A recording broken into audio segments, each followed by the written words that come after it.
Warriors complete their unbeaten preseason with an absolute obliteration of the undermanned Lakers at Chase Center on Friday night. Is there anything to be learnt at all from such a one-sided contest? I'll dissect on this episode of the podcast.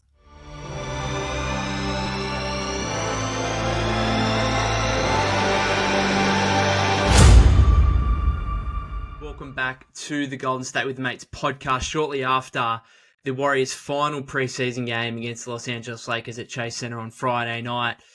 As Steve Kerr put it after the third quarter, not a fair fight whatsoever, and the Warriors end up winning 132-74, a 58-point victory, if you don't mind, to close out preseason. The Lakers, without all their key players, LeBron out, AD out, Austin Reeves out, Rui Hachimura out, all their starters. D'Lo was out as well. Dalton Connect, who had 35 points against the Suns on Thursday night, was also out.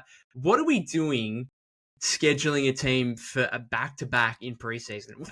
What are we doing there? That's awful. That is downright awful, because I was actually looking forward to this being a legitimate dress rehearsal for the Warriors ahead of their regular season opener against the Trailblazers on Wednesday. And instead, we just got an absolute snore fest, really. Now, I do want to give Golden State a lot of credit. I mean, you couldn't have asked for any more from this game as a Warrior fan based on the circumstances. And those circumstances are, of course, the undermanned nature of the Lakers and the complete weakness of their squad in this game. And also the fact that Steph Curry was out. So the plans of it being a dress rehearsal were out the window already, given Steph apparently re-injured his finger a little bit at practice earlier in the week. It doesn't sound like it's too serious. Steve said before the game that there's no doubts about his availability for that regular season opener against the Trailblazers. Still a little bit disappointing. And really, I was looking forward to this game and getting some answers on some key questions, particularly in regards to the starting lineup, rotation, that kind of thing. And yet, we're still up in the air a little bit. After 6 preseason games, 6 pretty flawless preseason games, with the Warriors ultimately going 6-0. And, I mean, what a way to finish with a 58-point victory. So full credit for the performance they put up against the opposition that they faced, but still a little bit disappointing nonetheless. Is there too much we can take from it? I think there's a few things that are still very much relevant based on what we've seen in the preseason to date and what could be forthcoming starting next week to open the regular season. The Warriors, again, absolutely dominant in this one. Started out 36-18 in the first quarter, shot 60% from the field. They were really on. Like, their offense was in a rhythm from the outset. Really liked the fact that JK was able to get to the rim on a few occasions. Again, the defense not great. But what I'm looking for in this starting unit, which Steve went back to in this game with Wiggins at the 2, Kuminga at the 3, Draymond at the 4, TJ at the 5, DeAnthony Melton starting in place of Steph. What I'm really looking forward to in this unit, in terms of whether it can be effective or not, is how the ball moves and how the players move. Because if there's too much stagnation there, we know the lack of spacing between Draymond and TJD. I'm really interested to see if we can still get Kuminga cutting to the basket or moving to the basket and getting one-on-one shots at the rim, because we know he's unstoppable in those situations. It's going to be a little bit more of an issue if things start to be crowded, where teams are obviously sagging off TJD and Draymond and helping at the rim, where that's obviously going to make it more difficult for Jonathan Kuminga. But I really liked in the previous game on Tuesday against the Lakers, and in this one as well, albeit, again, the opposition not great. I like the fact that early on, the first few minutes, JK was able to get some looks at the rim. I think that's a major positive for the overall outlook on this group moving forward, and whether the lack of spacing is truly going to be an issue that perhaps makes this group unviable, essentially, moving forward. I like the early start to it, but again, we're going to have to wait and see what the regular season has in store, particularly when teams are a bit more keyed in, are playing their main guys for longer, obviously, and taking it a lot more seriously than what we've seen in the preseason, what we saw from the Lakers today. So in terms of that starting group, a lot of positives for basically every player in this game. I mean, it was hard not to play well when the ball is moving as it was, at 37 assists for Golden State and just 13 turnovers. It was really a flawless offensive display. I think they only went 3 of 10 from 3 in the first quarter. The shooting wasn't great. It ended at 36.1%, 13 of 36 from beyond the arc, which is probably actually maybe slightly below where they want to be. It's probably around league average, you'd imagine. So not a bad shooting display, but not a great shooting display either. Buddy Hield finished 4 of 8, but probably missed a couple that he would have expected to make. So really offensively, there's not much more you can say. And defensively as well, they were just really like, this is a Warrior team who has clearly come into training camp and come into preseason with really a focus on playing seriously from the get-go. And a lot of these teams, a lot of these more veteran teams who have been around the traps and have played together for a while, they're not taking preseason overly seriously. The Warriors, kind of a new group, obviously with Clay going out and the likes of Buddy Hield, Kyle Anderson, and D'Anthony Melton all coming in, with so many young guys still in the mix trying to prove themselves. This is a Warrior team that took preseason really seriously, and that was certainly reflected in how they played and also the results. But I think we can still buy into that as fans. We can still be very, very optimistic about where this team could be headed. And the fact that they were able to close the way they did with such a rhythm in this game offensively, I think is a massive sign for what this team could do during the regular season. Again, with the construction of the roster, I'm still up in the air on whether it can be a championship team and what level it can get to come playoff time. But if you asked, are the Warriors' chances of making the playoffs improved or not based on this preseason? I mean, it's a resounding yes. They certainly have improved their playoff aspirations. They certainly look like a team that can make the playoff, that can stack a number of wins during the regular season. As I said on last episode, simply with how deep their roster is and how many different options they've got. This is the third straight game now with at least 6 scorers in double figures, 6 against the Pistons going back to last Sunday. And then the Lakers, they had against the Lakers on Tuesday, they had 8 and then another 6 today. Kuminga had a team high 17 points, 7 of 11 shooting, 4 rebounds as well. I like what he's doing at the moment. Only 1 of 4 from 3-point range. You'd expect the shooting after it started, over 55% in the first 3 or 4 games. You'd expect that to kind of even itself out. But if he can shoot, high 30s from 3, we know that's going to be big for the Warriors. I love what Pods did today. Now, Pods was plus 39 in 21 minutes. That's absolutely ridiculous. Now, he didn't actually shoot the ball overly well. What was he, 6 of 15 from the floor? Took a lot of field goal attempts, the most of any Warrior. But just, I tweeted out during the game, this guy just has an ability to make an impact whenever he's on the floor and in a multitude of ways. And I think that just continually shows up in the plus minus. Like he led the Warriors in plus minus last season. Just continually gets on the floor and makes winning plays. And we saw that multiple times in the second half. The guy's got a broken nose, wearing a mask, and he's still, jumping all over the floor, jumping out of bounds, trying to save the ball, getting just like drawing charges in meaningless preseason games when the team's up by 30 plus points. He would be, I think I said this on an episode going back to last season, he would be so frustrating to play against, I reckon, because I don't want to call him a tryhard, but like he does so many of these things where if I was the opposition, like really, like you're trying to draw charges up 35 in the last preseason game and you got a broken nose and wearing a mask, like he'd just be so annoying to play against and be probably annoying to watch a little bit from a opposition standpoint. But it's one of those players you love to have on your team because he just consistently puts his body on the line, consistently works hard, and consistently makes winning plays. And again, that is consistently, I keep using that word, consistently shows up in the plus minus. And the fact, he finishes today with 16 points. What do you have? 4 rebounds, 2 assists, 3 steals. I mean, the one concern for him is he said over the offseason that he was going to kind of remove the floater and hook shots out of his game. And I haven't said any hook shots, but these floaters that he continually takes from like around the free throw line, when was the last time he made one? And he missed a couple again today where he kind of gets caught where he's always looking for, I think he's always looking for the roll man. Like he's always looking for a lob to, TJD if he's playing with TJD. And then the defender isn't really respecting Pod's scoring ability yet. And so he's kind of at the last second forced to take a floater. And he's just, I'd like to go back and see his efficiency on floaters in this preseason because I don't think it's very good. And I wonder if that's an element of his game he could look to improve. But otherwise, a very impressive performance from Brandon Podziemski. I'm just floating through a few things here in regards to players, team staff, that kind of thing. One of the biggest frustrations, I'm sure, for fans in this game, Moses Moody entering the game as the Warriors' leading scorer across preseason, 15.8 points per game on 43.3% three-point shooting. And yet is the 11th man again in this game. The Warriors have their starting five. They then have Pods, GP2 ahead of Moody in terms of entering the game. Buddy Hield, Kyle Anderson, Kevon Looney, Moses the 11th man. Is that something that we're going to see at the start of the regular season come Wednesday against the Trailblazers?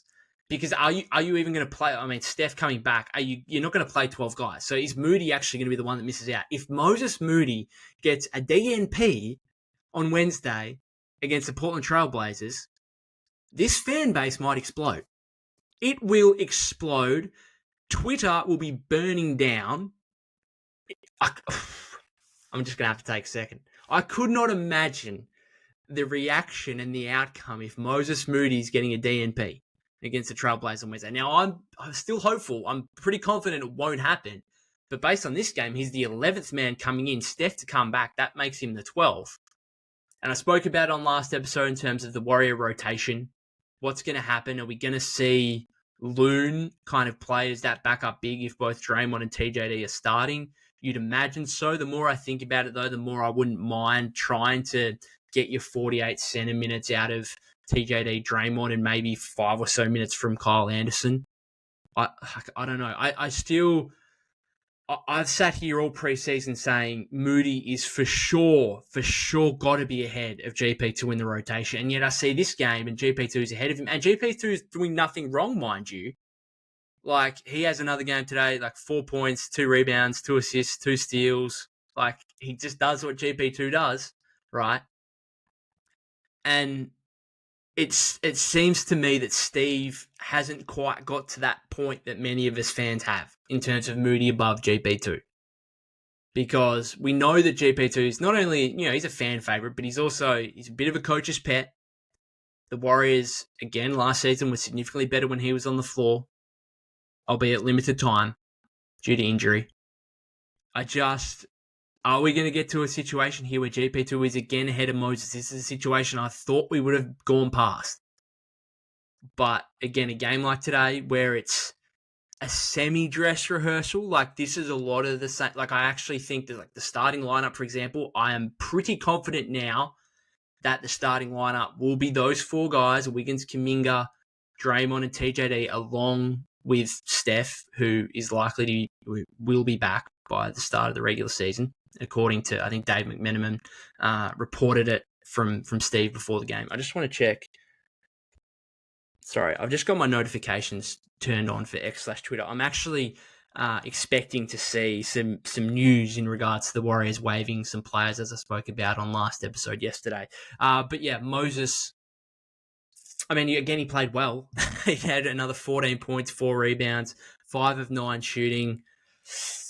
I mean, he can't do any more, really. And yet this is just the reality of the Warrior roster where we're still questioning. And it's amazing how we haven't even started the regular season yet. And ESPN nationally, in terms of Mike Breen and Bob Myers today, now maybe Bob's a little bit more keyed in, obviously, with his history of the Warriors, but those 2 guys were already talking about the depth of the Warrior roster and the fact that, hey, some of these guys are going to get DNPs and they would be legitimate rotation players on good playoff teams around the league. Guys like Moses Moody, guys like GP2, guys like, Kyle Anderson, I think, will be in the rotation, but how many minutes is he going to play? Played 18 and a half today.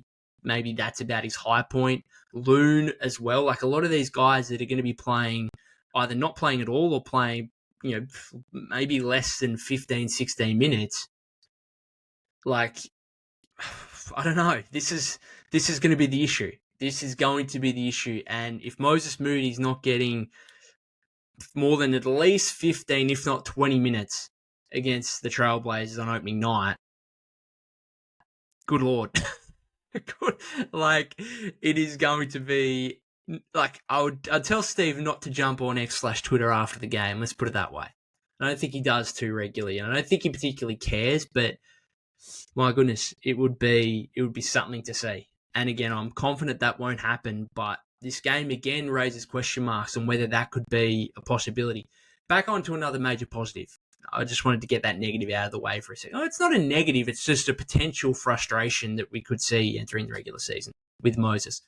A big positive, though, Andrew Wiggins. I thought he looked, again, it's difficult to put in to context given the opposition, but I did think he looked a lot better than what he did on Tuesday, and I think he'll just get better and better, hopefully, as it goes along. And we know Steve has set pretty high expectations on Wiggs this season, and I thought he played well, 21 and a half minutes, 4 of 9, 2 of 6. Like, the shot's not necessarily falling, but I like the way he's attacking the rim. No hesitation on threes. Like the fact he takes 6 3-point attempts. We know that Steve wants him to get up 6, 7 threes a game. 3 of 4 at the free throw line. 3 rebounds, 3 steals, couple of blocks, a steal. Just really active. Really, really active. So I liked what Andrew Wiggins did. And he looks pretty fit and healthy. He looks like he's moving well. So I think that's a massive positive for Warrior fans. I'd be interested to see if he's on any type of minutes restriction come the regular season, because obviously if he is, then that opens up more opportunity for a heap of players, potentially like Milton, Heald, Moses, maybe Pods even get some of those minutes next to Steph kind of thing in the backcourt. Like, who knows? The Warriors could go with so many different directions in terms of their rotation. And if Andrew Wiggins is, only playing 20, 21, 22 minutes rather than 30 minutes, then that clearly opens up 7, 8, 9 minutes more for someone else. And we'll just have to wait and see if he's on any kind of minutes restriction. We'll probably know something about that before Wednesday's game, you would imagine. But I think a pretty positive game from Wiggs after showing some rustiness in his first up game on Tuesday against the Lakers. And I think he got better throughout the course of that game, and I think he's just followed that on and got better throughout the course of this game as well. So that's a major positive.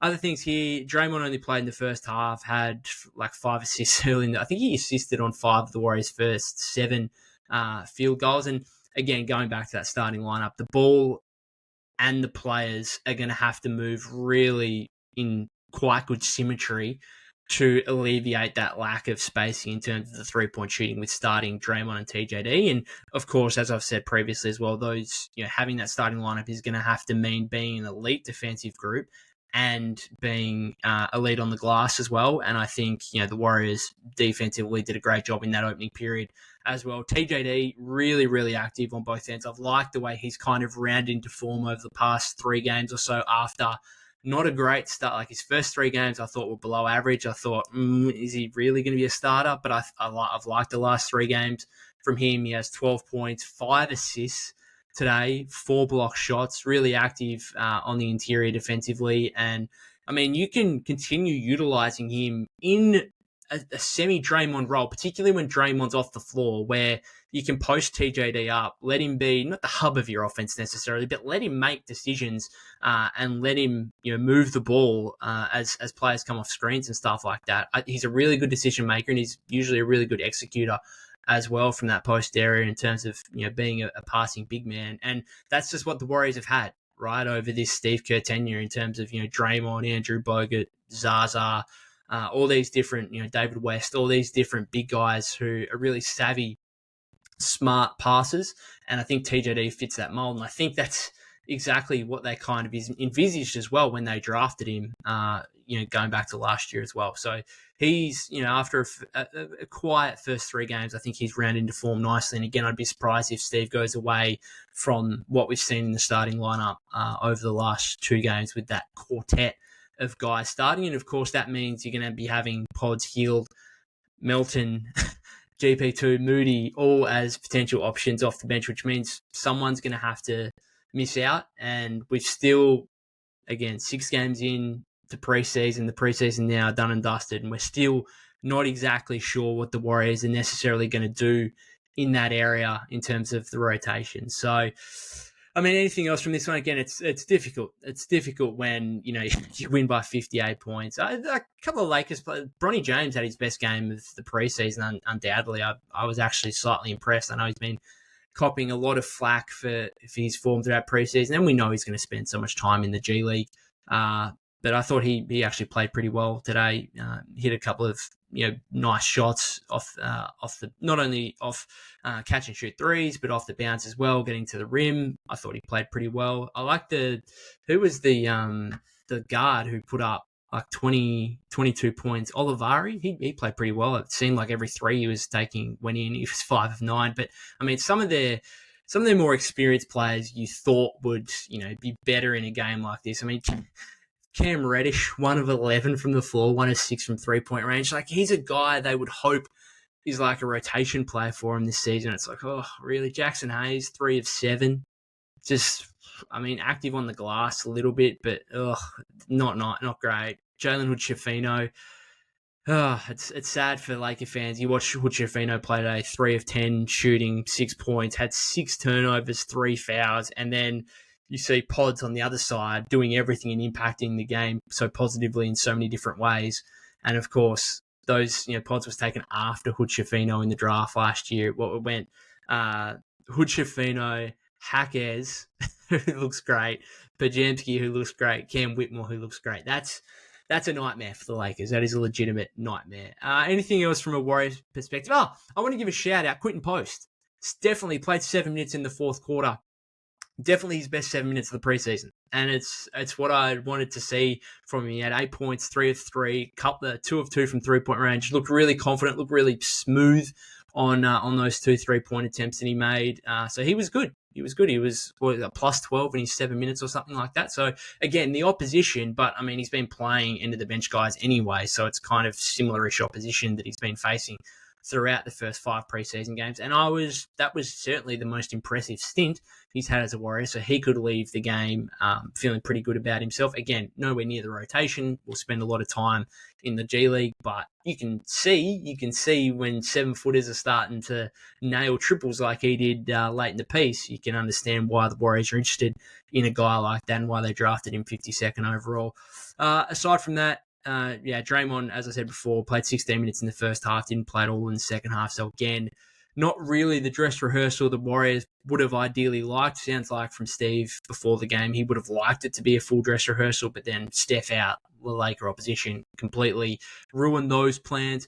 Milton, I liked what he did. If the quartet of Wiggins, Kuminga, Green, TJD doesn't work, then you can slide Melton straight in there, and I think it's going to be fine. Like, he's going to be so good for the Warriors, regardless of whether he's starting, coming off the bench, whether he's like a primary ball handler, like a point guard, or whether he's off the ball. Like, he's so versatile, and that's what the Warriors have got, right? They've got so much versatility in terms of Melton.